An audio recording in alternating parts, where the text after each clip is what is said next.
heureuse de vous accueillir à ce 19e webinaire du Pacte du pouvoir de vivre. Et donc aujourd'hui, on accueille Éline Etienne, qui est responsable élevage durable à la Fondation pour la nature et l'homme, et qui va nous parler des enjeux autour de la production et de la consommation de viande, mais plus largement de produits animaux.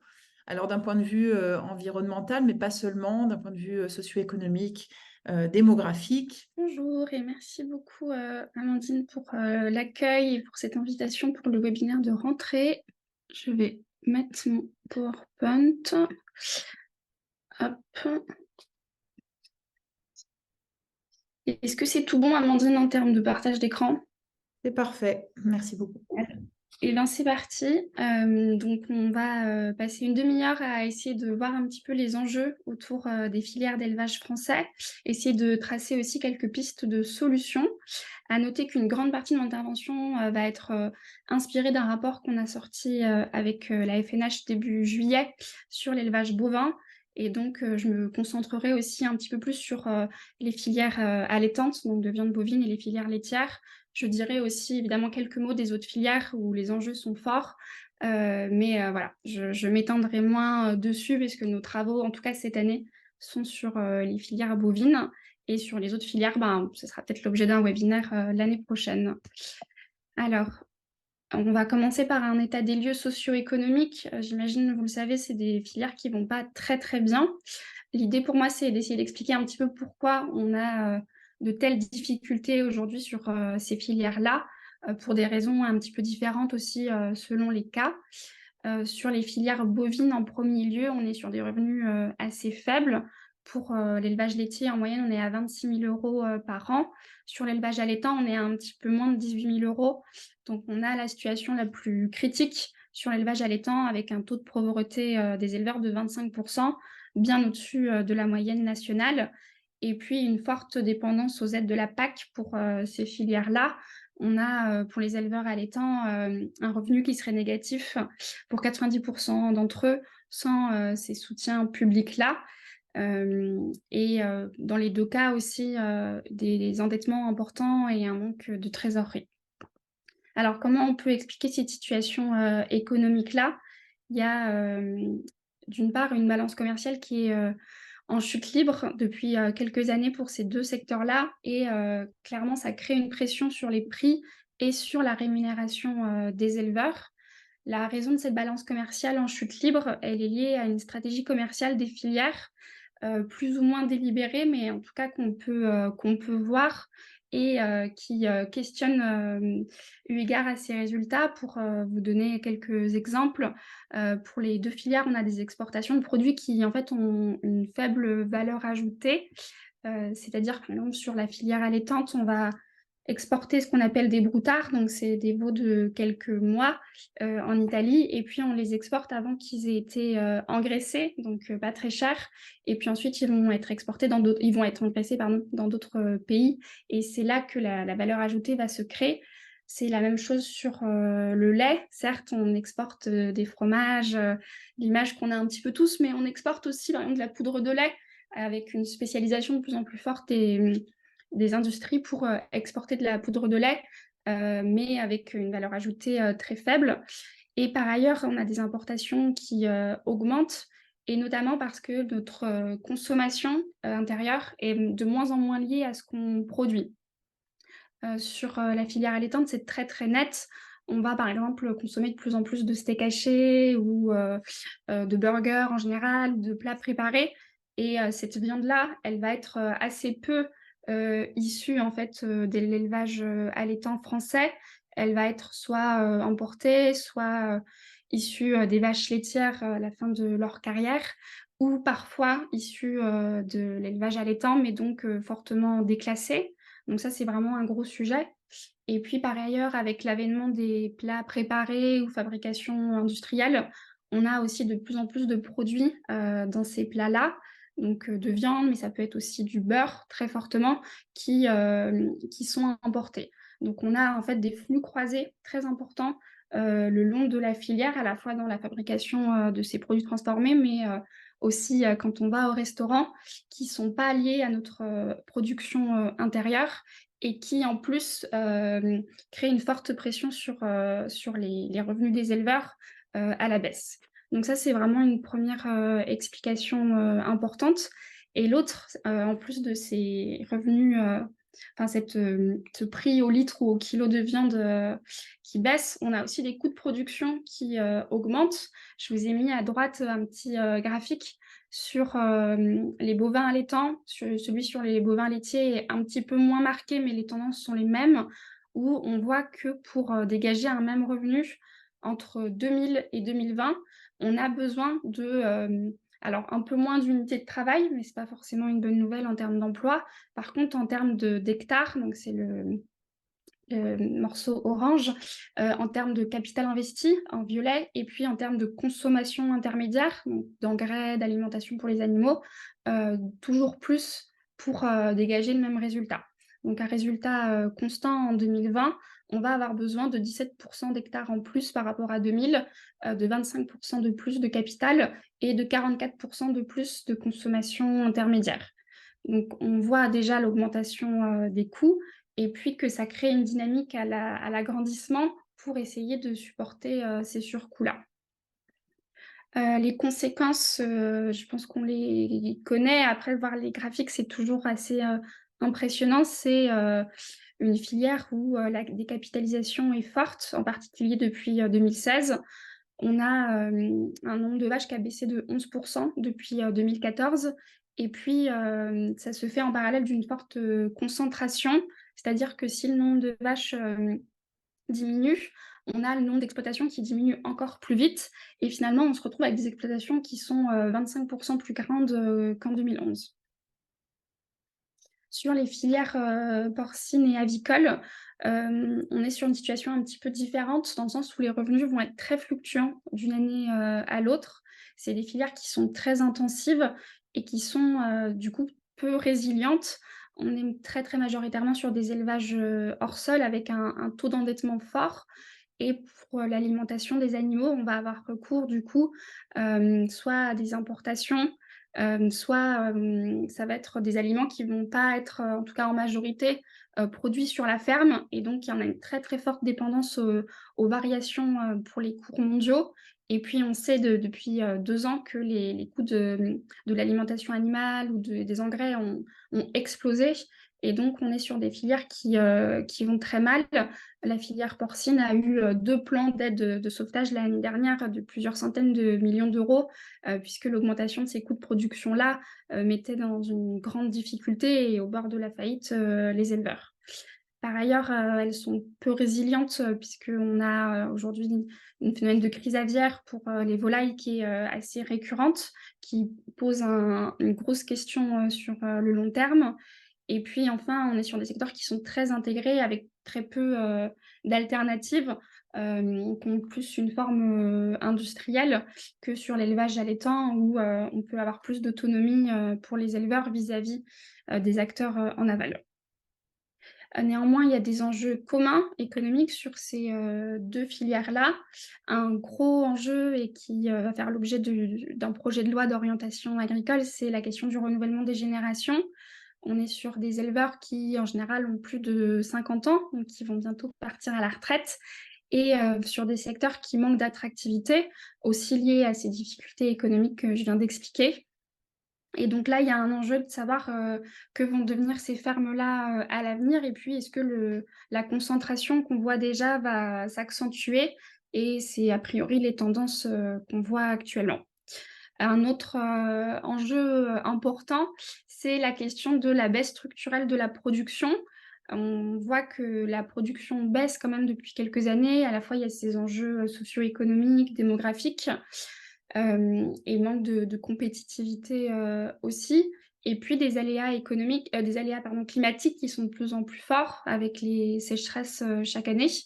Et donc, personnellement, moi, je fais l'hypothèse qu'on est en fait aussi à un plafond en termes de production qui baisse, on voit depuis quelques années, et qu'il serait très, très difficile en fait, de réaugmenter ces volumes de production dans un contexte où le prix de l'énergie est aussi haut, et où les sécheresses, a priori vont, continuer à se multiplier. Et puis enfin, le dernier enjeu que j'ai déjà un petit peu expliqué, c'est la question des flux d'import et d'export et des connexions très fortes entre, ce qu'on produit et ce qu'on consomme. Pour le dire, appuyer encore plus, là-dessus, on entend beaucoup dans le débat public les enjeux de souveraineté alimentaire, le fait que, on n'est pas autosuffisant, qu'on importe beaucoup. Et effectivement, c'est le cas, on exporte aussi, mais l'enjeu, c'est plutôt, quel type de viande et de produits laitiers on importe et on exporte et simplement augmenter la production va pas forcément faire qu'on est, autosuffisant si, par ailleurs ce qu'on mange, ça va être, du poulet bas de gamme qui va être, importé, pour, nos consommations de restauration hors domicile. Je cite cet exemple parce que dans la RHD, c'est 60-75 de la viande de poulet qui est importée, donc c'est vraiment, massif et puis on a un développement de ce type de consommation. Ensuite, sur les enjeux, environnementaux, je vous ai mis à droite un graphique sur ce qu'on appelle les limites planétaires. Donc c'est, des considérations qui sont très, très, globales, hein, c'est à l'échelle, mondiale et puis je vais essayer de voir comment, ça se décline à l'échelle, française. Le graphique, on voit, la planète bleue avec, du vert, c'est la zone de sécurité, c'est-à-dire, si on est en dessous, à l'intérieur de ce cercle-là, on peut, continuer les activités humaines. On n'a pas dépassé les seuils, d'irréversibilité, donc c'est le cas pour certains indicateurs à droite, mais clairement, on voit, sur la gauche que pour certains indicateurs, on a plus que dépassé ces seuils de sécurité et d'irréversibilité. Et en la matière, l'agriculture, et l'élevage contribuent à certains, de ces seuils-là. C'est le cas, pour le changement climatique, avec la question des émissions de méthane, d'une part, mais aussi, des émissions de protoxyde d'azote qui sont liées aux engrais de synthèse et à la déforestation. Et en matière du coup de gaz à effet de serre, voilà, il ne faut pas oublier que même si le méthane, contribue de manière importante, on a aussi, d'autres émissions qui sont liées à la filière porc et la filière volaille, qui vont être liées à l'alimentation de ces animaux-là. Puisque pour, alimenter ces filières-là, qui sont majoritairement hors sol, on va produire énormément, d'alimentation, dans les grandes cultures, mais qui sont destinées en fait, aux animaux et qui vont être produits avec énormément d'engrais de synthèse et de pesticides et qui ont aussi un bilan climatique, important. Ensuite, en termes de biodiversité, ça va être, l'utilisation de pesticides pour produire l'alimentation pour les animaux. Ça va être le recul des haies sur, l'agrandissement des fermes. On voit une tendance historique qui continue aujourd'hui à l'agrandissement des fermes et ben, bien souvent, ça veut dire, aussi, supprimer les haies et donc, des habitats de biodiversité. Il y a la problématique des algues vertes, qu'on connaît, aussi. Il y a la question, des cycles d'azote et de phosphore, donc là, ça va être lié, encore une fois, aux engrais de synthèse et puis aux déjections animales. La question de l'occupation des sols, donc ça, c'est la déforestation, en gros.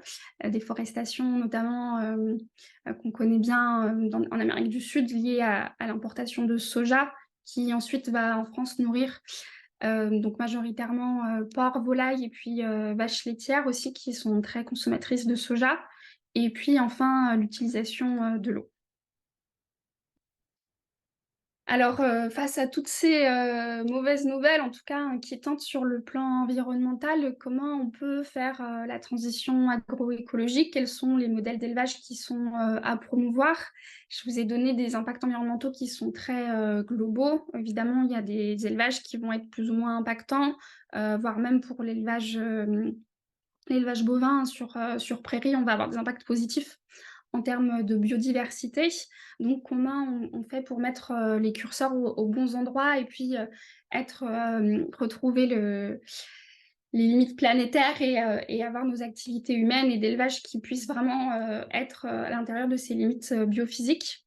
Alors l'objectif, au niveau national, c'est -46 de gaz à effet de serre pour l'agriculture, mais on sait que l'élevage a une contribution très forte dans les gaz à effet de serre, agricoles. Et sur ces moins 46%, donc c'est à horizon 2050, c'est les objectifs français. J'aime bien rappeler que sur les autres secteurs, on est à beaucoup plus que moins 46%. L'objectif, tout secteur confondu, c'est moins 75% en 2050.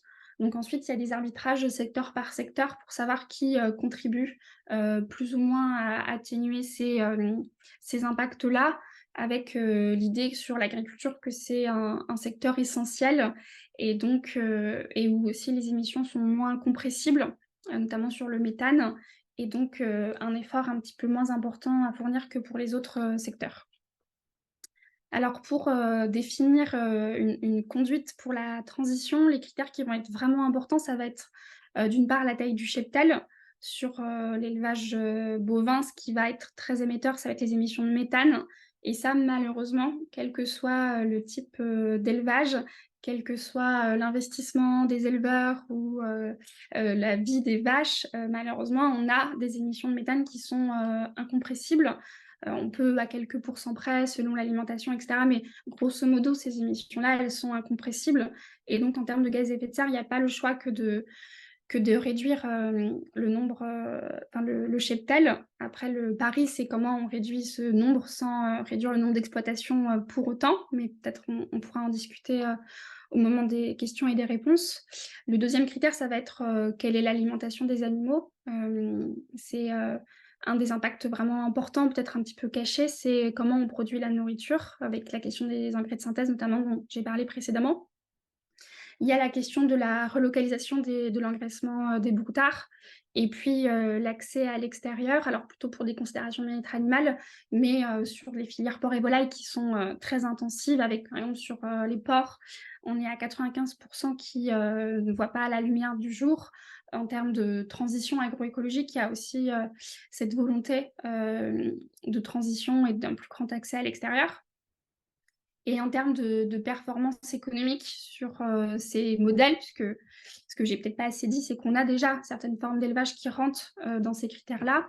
Sur l'élevage allaitant, ça va être par exemple les élevages bio ou label rouge. Et on a un petit peu de recul économique sur les performances de ces modèles d'élevage-là. Sur l'élevage laitier, on a une efficacité économique qui est plus importante, 60%. Tout simplement parce que, avec des coûts de production, comme on l'a vu, qui sont de plus en plus importants, avoir des élevages bio qui n'utilisent pas d'engrais de synthèse et puis qui vont être majoritairement à l'herbe, donc sans besoin d'acheter de l'alimentation animale, on fait des économies importantes, et c'est ce qui va permettre à la fin d'être plus efficace. Donc ça, la démonstration sur l'élevage bovin, elle est assez facile. Sur les porcs et les volailles, c'est plus compliqué, et ça fera l'objet de travaux ultérieurs de notre part l'année prochaine. Juste un petit point, et je vois que le temps presse, sur les enjeux de santé et de justice sociale. Une des conclusions de mon intervention, ça va être la question du manger moins et mieux de viande par rapport à ces questions environnementales, et puis aussi d'une impasse socio-économique. Un petit mot pour vous rassurer sur le fait qu'en termes de santé publique et de justice sociale, c'est aussi une direction qui est intéressante. On a une consommation de viande qui ne baisse pas, malgré ce qu'on pourrait penser. Elle se transforme, elle est plus transformée, plus à l'extérieur. Et donc, on va moins s'en rendre compte. Ça va pas être un morceau de viande qu'on va acheter à la boucherie ou au magasin, mais pour autant, quand on va acheter un sandwich, on va en fait plutôt consommer de la viande.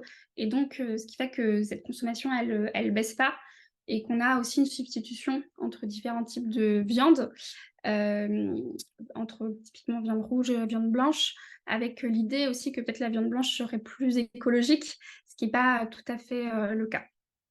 Et ensuite, en termes de santé publique, on a un tiers des Français qui consomment plus de protéines animales que les recommandations, et une très, très grosse majorité de la population qui est en carence sur les fibres, donc qui vont être présentes dans les fruits, légumes et légumineuses.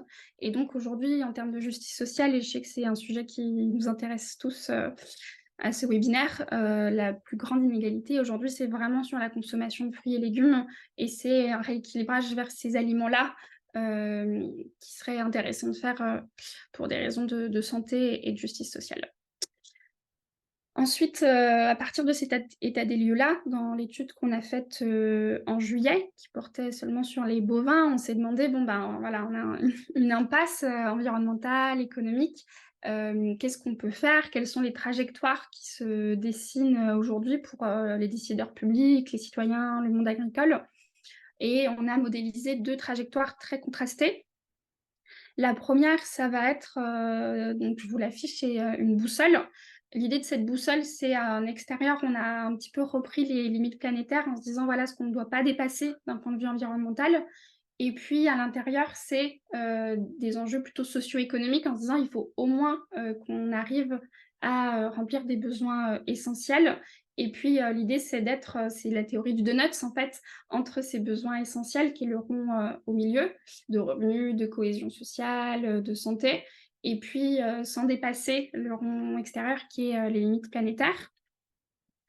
Clairement sur cette première trajectoire qu'on a modélisée, qu'on a appelée, business as usual, qui est en fait, une trajectoire si, on ne fait rien et qu'on laisse simplement, la situation, telle qu'elle est avec, un agrandissement, une spécialisation, une intensification pour essayer toujours plus de couvrir ces coûts de production, et de satisfaire une demande qui historiquement, a augmenté. On a des impacts qui sont, très forts sur la plupart des indicateurs, qu'on a modélisés. Donc plus c'est rouge, foncé et plus les impacts sont forts. On va avoir, là des impacts forts sur la biodiversité, sur l'eau, et c'est assez intéressant, avec l'été qu'on a passé et puis tous les débats sur le partage de l'eau en ce moment, de voir cet indicateur-là, clignoter sur la dégradation des sols. Et puis d'un point de vue, socio-économique, pour, les éleveurs, on a aussi des voyants, négatifs sur la question du niveau de vie, et des inégalités, notamment. Donc on serait sur, une trajectoire qui ne profite, à personne, pour le dire autrement. On a essayé de voir si on était sur une trajectoire, qu'on a appelée agroécologique, qui en gros, promeut des pratiques, agroécologiques, donc la bio, label rouge, et cetera. Qu'est-ce que, ça donne pour ces impacts-là? Et donc là, on a mis une feuille verte, là où on pensait que l'élevage, agroécologique pouvait infléchir, ces impacts négatifs. Et là, on voit que, là où précédemment c'était très rouge, on a aussi la capacité, d'infléchissement la plus forte. Donc, encore une fois sur l'eau, la biodiversité, les sols, un petit peu sur le changement climatique. Et puis d'un point de vue, socio-économique, ça peut être aussi synonyme d'un meilleur niveau de vie, et de moins d'inégalités pour les éleveurs. Et puis en termes de santé humaine, c'est aussi, positif. Une fois qu'on a, analysé ces 2 trajectoires, on s'est demandé, alors, les politiques publiques dans tout ça, comment elles se positionnent? Est-ce qu'elles ont choisi une trajectoire plutôt que l'autre? Est-ce qu'elles poussent dans un sens plutôt, qu'un autre? Et donc pour, répondre à cette question, on a recensé une trentaine de politiques publiques depuis les années, 2000, qui sont liées à l'agriculture et à l'alimentation, et on en a sélectionné, 21. Pardon, 21, qui portent sur ce qu'on appelle le moins ou le mieux. C'est-à-dire que dans, aujourd'hui, les scénarios de transition agroécologique qui sont sur la table, les 2 points de consensus, c'est, la réduction des volumes de production et de consommation et la généralisation de pratiques, agroécologiques. Et donc à partir de ce consensus-là, on a évalué, toutes les politiques publiques pour voir, voilà, qu'est-ce qu'elles font pour qu'on baisse ces volumes, et puis, qu'est-ce qu'elles font pour qu'on généralise, l'élevage bio, notamment? On les a évaluées selon 3 critères: leur niveau d'ambition, les moyens qui étaient mis, sur la table, et puis l'efficacité par rapport aux objectifs, que la puissance publique s'était donné. Et on a ensuite, noté, entre 1 et 5, et ensuite, je vous épargne les détails méthodologiques, mais on arrive à une note, qui est une lettre entre A et E.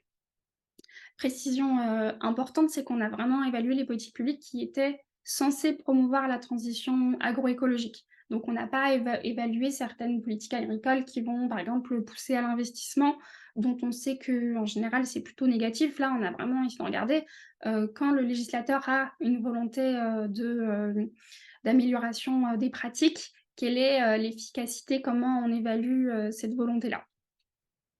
Alors, les résultats sont pas, très bons. On a une note de D entre A et E sur ces politiques-là.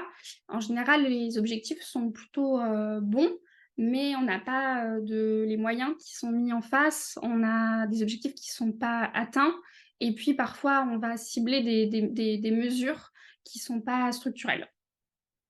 Ensuite, ce qui est intéressant au-delà de cette note peu satisfaisante, c'est de voir maillon par maillon qui est le plus sujet à ces politiques publiques-là. Pour le dire autrement, est-ce que c'est plutôt les industries agroalimentaires, plutôt les consommateurs, plutôt les éleveurs qu'on cible quand on essaye de faire de l'amélioration de pratiques ou de réguler certaines pratiques qui peuvent être nocives pour l'environnement? Ce que nous, on a trouvé, c'est qu'en fait, on ciblait surtout la production et assez peu les autres maillons, mais je vais vous le détailler. Et puis par ailleurs, et ça c'est assez consensuel dans les observateurs au Conseil pour le climat, et cetera, c'est le manque de cohérence aussi entre ces politiques publiques-là que nous on a évaluées et puis d'autres politiques, notamment voilà, les aides de la PAC qui sont très, très peu conditionnées à des performances environnementales. Alors ensuite, maillon par maillon, et là l'idée c'est pas de rentrer dans les détails, mais de regarder les notes par maillon. Donc on voit sur la consommation, on a la note de C, et puis on a 3 grands types de mesures. Sur la distribution à droite, on a aussi la note de C. Ce qui est intéressant sur les politiques qui visent la distribution, c'est qu'elles vont en fait viser la restauration collective, donc les cantines. Par contre, sur la distribution, sur les grandes et moyennes surfaces, vous avez vu, la ligne, elle est vide, c'est-à-dire qu'on n'a trouvé aucune politique publique pour que la grande distribution propose moins de produits animaux ou des produits animaux qui vont être labellisés bio, issus d'élevage français, à l'herbe. Actuellement, il n'y a pas de régulation sur ces pratiques-là. Ensuite, sur l'échelle de la transformation, donc ça va être les industries agroalimentaires, on a trouvé une politique, c'était dans un plan de relance, il y avait quelques dizaines de millions d'euros pour que les industries développent leur offre de protéines végétales. Donc on l'a mis pour être honnête, mais voilà, c'est vraiment une seule mesure ces 20 dernières années, et puis qu'on a noté E, puisqu'elle était assez peu structurante, et puis il n'y a pas eu de suivi non plus sur cette politique publique-là. Ensuite, sur le maillon de la production, donc comme je vous le disais, c'est là où on a le plus de régulation. Alors aussi parce que voilà, les impacts environnementaux, ils sont surtout à l'échelle de l'exploitation. Donc c'est pour ça que c'est plutôt ce maillon-là qu'on cible. Pour autant, si les éleveurs font des efforts, mais qu'ensuite c'est pas valorisé, ou que l'aval les incite pas, ou que par ailleurs on va vendre de la viande importée, c'est bien de réguler ces pratiques-là, mais le reste ne suit pas. Et donc on voit, je trouve là de manière très visible, le côté un peu étau sur ce maillon-là, entre des injonctions et des régulations de plus en plus fortes, et puis en même temps les questions, la situation socio-économique que je vous ai montré au début, qui est très mauvaise. Et puis là on a la note moyenne de C. Et puis enfin, sur l'ensemble de la filière, puisque une des conclusions de l'étude, c'est de se dire peut-être que pour que, alors d'une part, la transition elle soit juste, mais surtout qu'elle soit efficace, il faudrait que toute la filière s'y mette et qu'on structure vraiment une vente de produits beaucoup plus écologiques.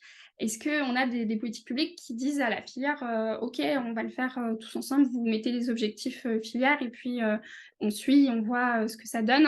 On a trouvé effectivement quelques plans et c'est assez récent, ça fait quelques années, donc peut-être que aussi on est en tournant sur la manière d'appréhender ces enjeux-là. Néanmoins, on reste aussi sur la note de D.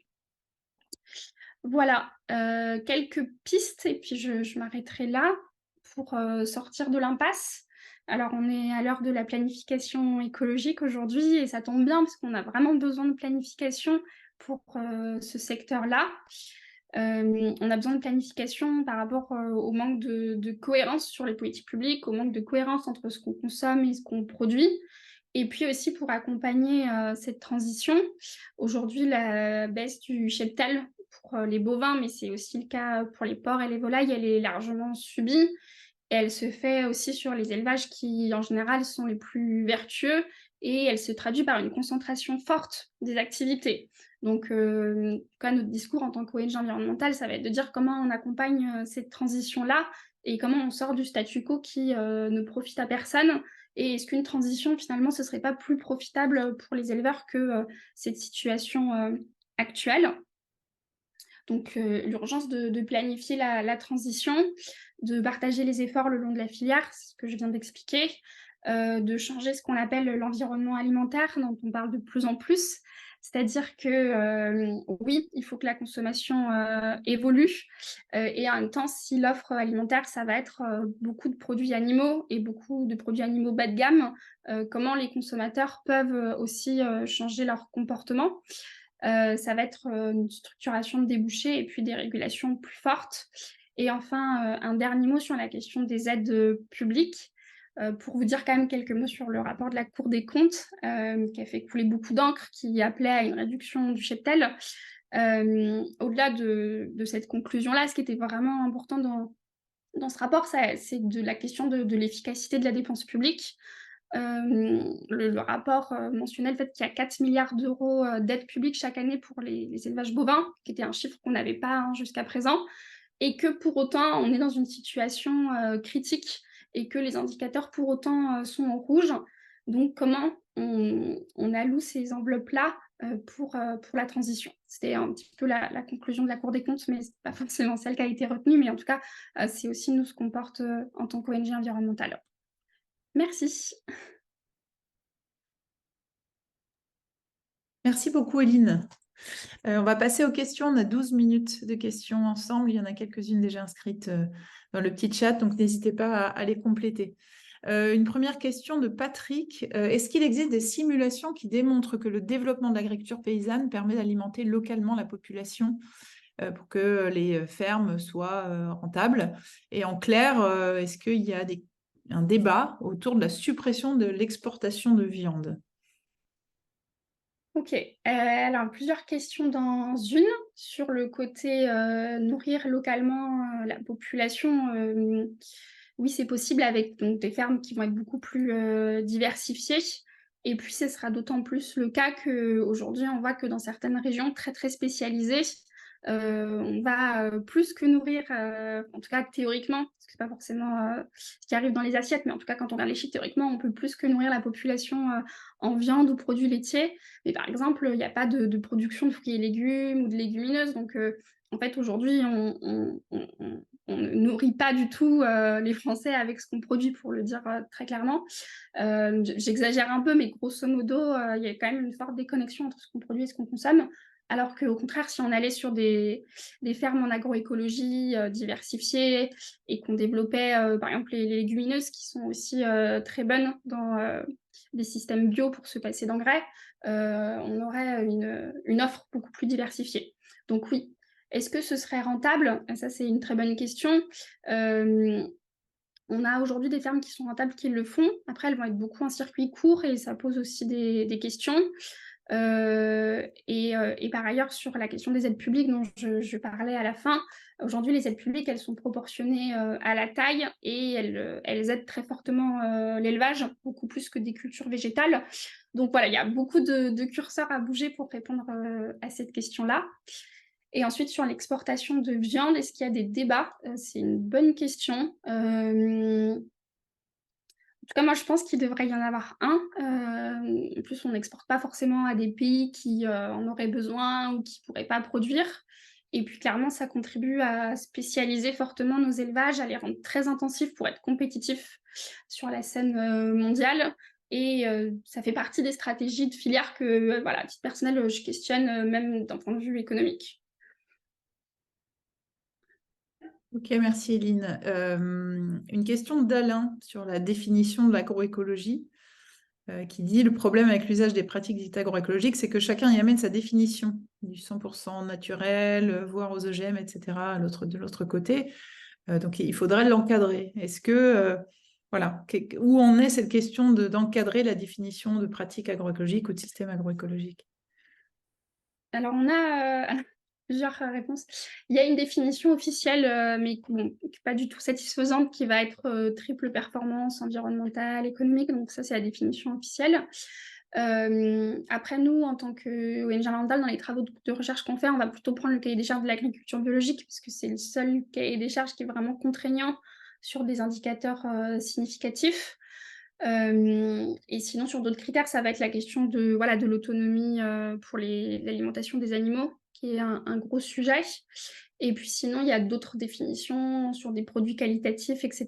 Mais en tout cas, moi, à titre personnel, ça va être le cahier des charges bio et le label rouge, parce que voilà, il peut y avoir d'autres pratiques qui ne sont pas dans ces cahiers des charges-là, mais il y a effectivement, comme la question, je pense, le soulève, une question de comment on vérifie, on suit, etc. Merci. Il y a une question de France sur la gouvernance finalement. France dit, la grosse difficulté réside dans la mise en place de lieux de débat apaisés. Les plans alimentaires des élus locaux peuvent être utilisés.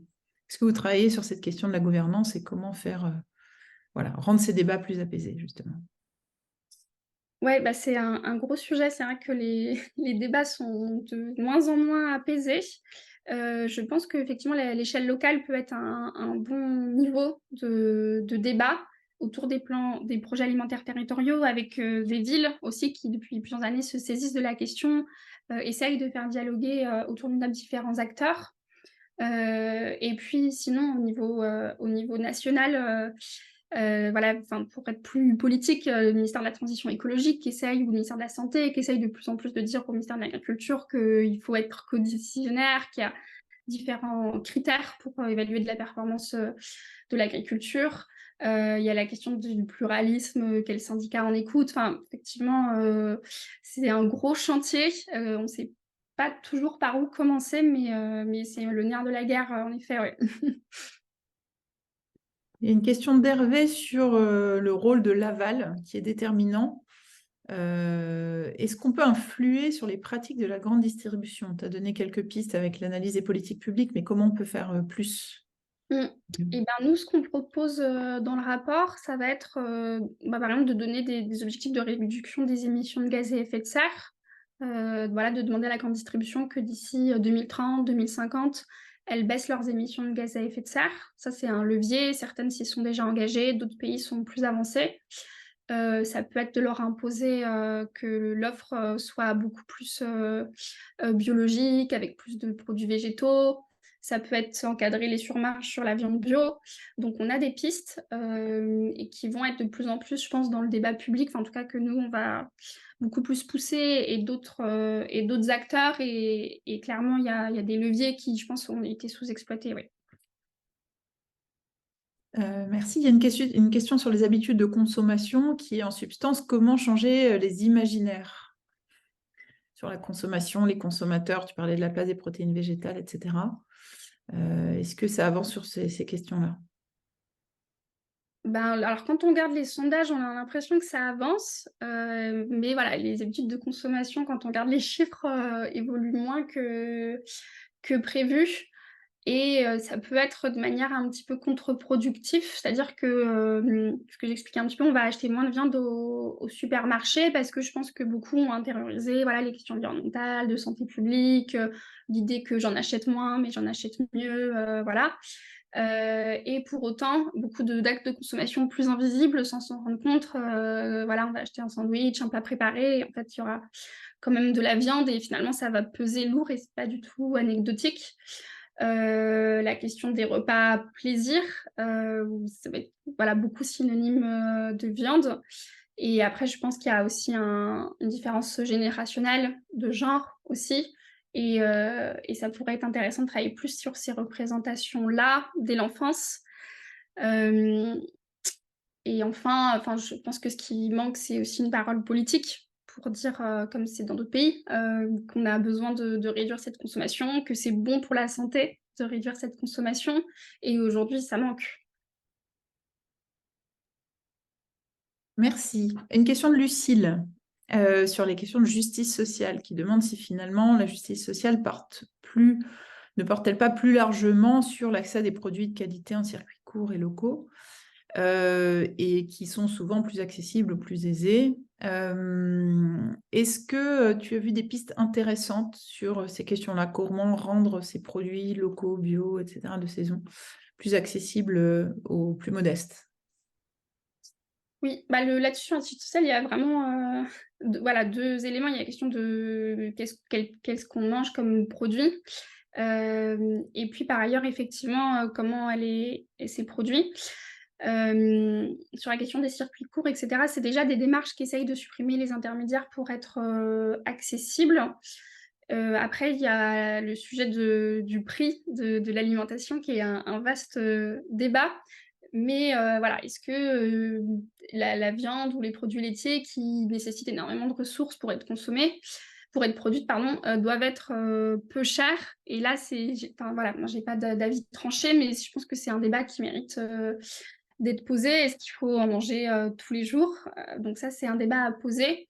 Et après, pour les plus démunis, il y a des mécanismes de solidarité, des épiceries solidaires, des propositions de sécurité sociale et alimentation, mais effectivement, je pense que là, le champ des possibles, reste encore à investiguer. Merci. Est-ce que, une question d'Hervé sur la question des protéines végétales, est-ce qu'il n'y a pas une piste à dire et à promouvoir le fait que plus de protéines végétales, c'est justement meilleur pour la santé et pas plus cher? Enfin, voilà, il y a besoin aussi d'informations et de connaissances sur la question des protéines végétales. Oui, d'une part, et puis aussi, moi j'aime bien rappeler qu'il y a 100 ans, on en consommait beaucoup, beaucoup plus et que c'était même, un aliment, de base, un aliment aussi, de terroir. Enfin voilà, les lentilles du Puy du Fou, par exemple. Hem, donc oui, il y a même, enfin, au-delà de l'intérêt nutritionnel ou environnemental qui commence à se faire savoir, il y a la question de promouvoir le goût, des types de plats autour des protéines végétales, une gastronomie, et voilà, que ce soit pas juste pour manger sainement, qu'on mange des protéines végétales, mais aussi de se dire ça peut être des bons repas, c'est pas forcément beaucoup plus compliqué. Et là, on est vraiment sur des habitudes alimentaires et on sait que l'inertie est très forte sur voilà, comment on change, faire tremper les pois chiches la veille, enfin voilà, c'est pas non plus si facile que ça au quotidien. Merci, il reste 1 minute et je rajoute, il n'y a plus de questions, merci à vous, j'en rajoute une. Est-ce que tu peux nous dire quelques mots sur l'enjeu démographique de la population agricole qui me paraît important? C'est-à-dire ce qu'on appelle le renouvellement des générations, le fait qu'il y ait beaucoup de personnes qui partent à la retraite et peu de jeunes qui s'installent. En quelques secondes, Éline, et puis après on devra se séparer. Un agriculteur sur 2 qui part à la retraite dans les 10 ans, donc en gros la moitié des fermes dont on ne sait pas vraiment ce qu'elles vont devenir, et un enjeu important, qu'elles soient reprises, sinon elles partent, ce qu'on appelle à l'agrandissement, et quand elles sont en bio, du coup, elles vont être, déconverties. Et oui, merci de poser la question parce que clairement on est à un carrefour entre, enfin ça nous force à être un carrefour entre, 2 modèles sur, voilà, qui récupère ces fermes-là, et c'est un enjeu, qui va structurer en fait le futur agroécologique ou pas, de l'agriculture. Très bien, merci à toi, Éline, et merci à vous pour votre présence.